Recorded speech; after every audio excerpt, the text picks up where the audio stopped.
Hi, എല്ലാവർക്കും വാവ CC കിച്ചണിലേക്ക് വീണ്ടും സ്വാഗതം. ഇന്നത്തെ റെസിപ്പി ബ്രെഡും മുട്ടയും കൊണ്ട് വളരെ പെട്ടെന്ന് തയ്യാറാക്കി എടുക്കാൻ പറ്റുന്ന ടേസ്റ്റി ആയിട്ടുള്ള ഒരു 4 മണി പലഹാരമാണ് ബ്രെഡ് പോക്കറ്റ് റെസിപ്പി. അപ്പൊ അതിന് വേണ്ടിയിട്ട് ഉള്ള സാധനങ്ങൾ എന്തൊക്കെയാണെന്ന് നോക്കാം. 4 ബ്രെഡ് പീസ് ഞാനിവിടെ എടുത്തിട്ടുണ്ട്. പിന്നെ ഒരു മുട്ട പുഴുങ്ങി അത് നീളത്തിൽ കട്ട് ചെയ്ത് വെച്ചിട്ടുണ്ട്. പിന്നെ ഫില്ലിങ്ങിന് ആവശ്യമായിട്ടുള്ളതാണ് അത് കുരുമുളക് പൊടി ഒരു 1/2 ടീസ്പൂൺ എടുത്തിട്ടുണ്ട്, ഒരു 1/4 ടീസ്പൂൺ ഗരം മസാല, 1/4 ടീസ്പൂൺ മഞ്ഞൾപ്പൊടി, ആവശ്യത്തിനുള്ള ഉപ്പ്, പിന്നെ ബ്രെഡ് ക്രംസ് കുറച്ചെടുത്തിട്ടുണ്ട്, പിന്നെ പൊരിക്കുന്നതിന് ആവശ്യമായിട്ടുള്ള കുക്കിംഗ് ഓയിൽ എടുത്തിട്ടുണ്ട്, പിന്നെ ഒരു സവാള, 2 വെളുത്തുള്ളി, ഒരു ചെറിയ കഷ്ണം ഇഞ്ചി, പിന്നെ മല്ലിയില, ഇതെല്ലാം വളരെ ചെറുതായിട്ട് കട്ട് ചെയ്ത് വെച്ചിട്ടുണ്ട്. പിന്നെ 1 ടേബിൾ സ്പൂൺ ടൊമാറ്റോ സോസ് എടുത്തിട്ടുണ്ട്, അതില്ലെങ്കിൽ ഒരു ചെറിയ തക്കാളി ചെറുതായിട്ട് കട്ട് ചെയ്തെടുത്താലും മതി. പിന്നെ ഒരു മുട്ടയുടെ വെള്ള, അത് ലേശം ഉപ്പും ചേർത്ത് മിക്സ് ചെയ്ത് വെച്ചിട്ടുണ്ട്. ഇനി ബ്രെഡ് പോക്കറ്റ് തയ്യാറാക്കാൻ വേണ്ടിയിട്ട് ബ്രെഡ് എങ്ങനെ കട്ട് ചെയ്യുന്നതെന്ന് നോക്കാം. ബ്രെഡ് കട്ട് ചെയ്യുന്നതിനായി ഞാനിവിടെ ഒരു പാത്രത്തിന്റെ അടപ്പാണ് എടുത്തിരിക്കുന്നത്. ഇതിന് പകരം ബോട്ടിലിന്റെ അടപ്പായാലും മതി. അത് എടുക്കുമ്പോൾ ഈ ബ്രെഡ് ഇങ്ങനെ കവർ ചെയ്ത് നിൽക്കുന്ന ഇത് എടുക്കുക. അപ്പം ബ്രെഡ് വേസ്റ്റ് ആവത്തില്ല. ഫുള്ള് ഇങ്ങനെ 4 വശം കിട്ടുന്നതായിട്ടുള്ള ഒരു അടപ്പ് എടുക്കുക. എന്നിട്ട് ഇത് നല്ലതുപോലെ പ്രസ് ചെയ്ത് എടുക്കുമ്പോൾ ഇതേപോലെ കണ്ടോ, ഇതേപോലെ കിട്ടും. ഇതേപോലെ മറ്റേ ബ്രെഡും അത് 2 എണ്ണം ചേർത്ത് വെച്ചിട്ടാണ് കട്ട് ചെയ്തെടുക്കേണ്ടത്. മറ്റത് ഇതേപോലെ കട്ട് ചെയ്തെടുക്കാം. അപ്പൊ ഇതേപോലെ 2 പീസ് കിട്ടിയിട്ടുണ്ട് കട്ട് ചെയ്തെടുത്തപ്പോൾ.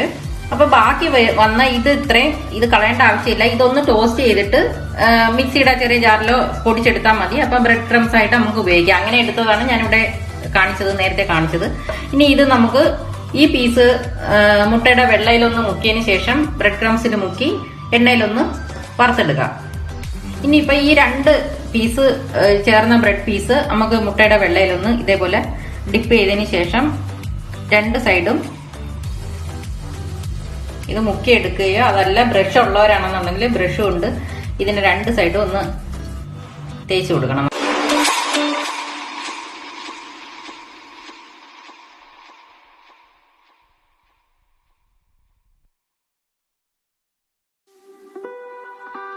ഇപ്പൊ ഒരു ചെറിയ പാൻ വെച്ച് ഞാൻ അതിലോട്ട് എണ്ണ ഒഴിച്ചോട്ട് കൊടുത്തിട്ടുണ്ട്. എണ്ണ ചൂടായി. ഇനി ഇതിലോട്ട് ഈ തയ്യാറാക്കി വെച്ചിരിക്കുന്ന ബ്രെഡ് ഓരോന്നായിട്ട് ഇട്ട് മുരിച്ചെടുക്കാം.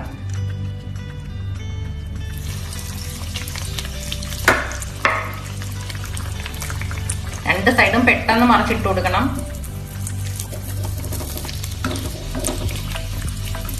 ബ്രെഡ് ആയതുകൊണ്ട് പെട്ടെന്ന് മുരിഞ്ഞു കിട്ടും.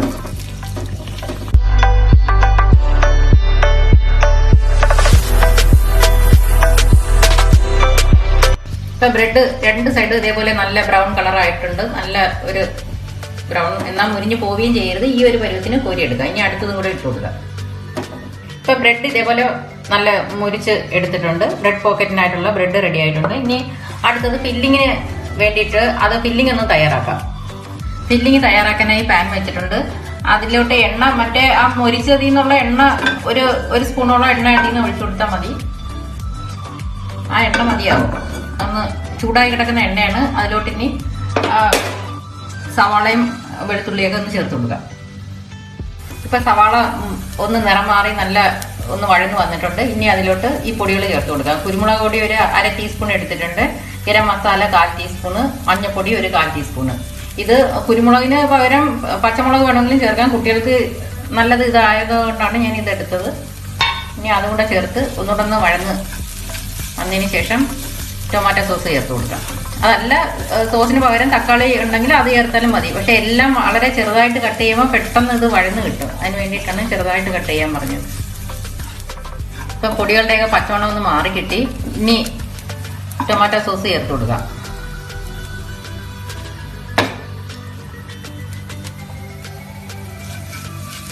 ഒന്ന് വഴറ്റിയെടുത്തതിന് ശേഷം തീ ഓഫ് ചെയ്താൽ മതി. ഇനി അധികം സമയം കിടക്കണ്ട. ഇത് കൂടെ നിന്നോണ്ട് പെട്ടെന്ന് തന്നെ ചെയ്തെടുക്കാവുന്നേ ഉള്ളൂ. തീ കുറച്ച് കൂട്ടി കൊടുത്താൽ പെട്ടെന്ന് വഴന്ന് കിട്ടും. ഇപ്പൊ ഫില്ലിംഗ് ഇവിടെ ചൂടാറിയിട്ടുണ്ട്. അതിൽ ലാസ്റ്റ് ഞാൻ മല്ലിയില ചേർത്തിട്ടുണ്ടായിരുന്നു. അത് ഇഷ്ടമുള്ളവർ ചേർത്താൽ മതി, നിർബന്ധമില്ല. ഇനി ഈ ബ്രെഡ് ഇതൊന്ന് കട്ട് ചെയ്ത് ഇതേപോലെ ഒന്ന് കട്ട് ചെയ്തെടുക്കുക. അതിനകത്ത് വേണം ഈ ഫില്ലിങ്ങും മുട്ടയും കൂടെ നിറയ്ക്കാനായിട്ട്. ഇപ്പൊ ബ്രെഡ് ഇതേപോലെ കട്ട് ചെയ്ത് എടുത്തിട്ടുണ്ട്. ഇപ്പോഴാണ് ശരിക്കും ബ്രെഡ് പോക്കറ്റ് ആയത്. കണ്ടോ, ഉൾഭാഗം കണ്ടോ, ഇതേപോലെ ഇരിക്കും. ഇങ്ങനെ കട്ട് ചെയ്തെടുത്താൽ മതി. ഇനി ഇതില് ഫില്ലിങ് കുറച്ച് വെക്കുക. പിന്നെ അതിനുശേഷം മുട്ടയുടെ പീസ് വെച്ച് ഇതേപോലെ എടുക്കുക. ഇപ്പൊ ബ്രെഡ് പോക്കറ്റ് റെഡി ആയി കഴിഞ്ഞു. ശരിക്കും പറഞ്ഞാൽ മുട്ട പപ്സിന്റെ ബ്രെഡ് പപ്സ് പോലെ ഉണ്ട്. ഇത് ശരിക്കും ഇതിന്റെ ടേസ്റ്റ് അതേപോലെ വരും. കണ്ടോ, ഫില്ലിങ് ഒരു ചെറിയ സ്പൂൺ എടുക്കുക. വളരെ സൂക്ഷിച്ച് ഫില്ല് ചെയ്താൽ മതി. ഇനി അതിനുശേഷം ഓരോ മുട്ടയുടെ പീസും കൂടെ വെച്ച് അതിന് മേളിൽ കണ്ടോ ഇതേപോലെ ഇരിക്കും ഓരോ പീസും. അപ്പൊ 4 പീസിലും ഫില്ല് ചെയ്യാം.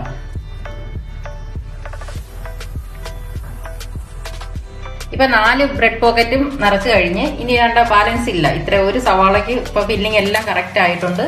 അപ്പം ഒരു മുട്ടയിലാണ് ഇപ്പൊ 4 ബ്രെഡ് പോക്കറ്റ് റെഡി ആയിട്ടുണ്ട്. വളരെ നല്ല ടേസ്റ്റിയാണ്. എല്ലാവരും ഇതൊന്ന് ട്രൈ ചെയ്ത് നോക്കിയിട്ട് അഭിപ്രായങ്ങളൊക്കെ പറയുക. വീഡിയോ ഇഷ്ടമായ ലൈക്കും ഷെയറും ചെയ്യാൻ മറക്കരുത്. അതേപോലെ സബ്സ്ക്രൈബ് ചെയ്യാത്തവരുണ്ടെങ്കിൽ സബ്സ്ക്രൈബ് കൂടി ചെയ്യുക.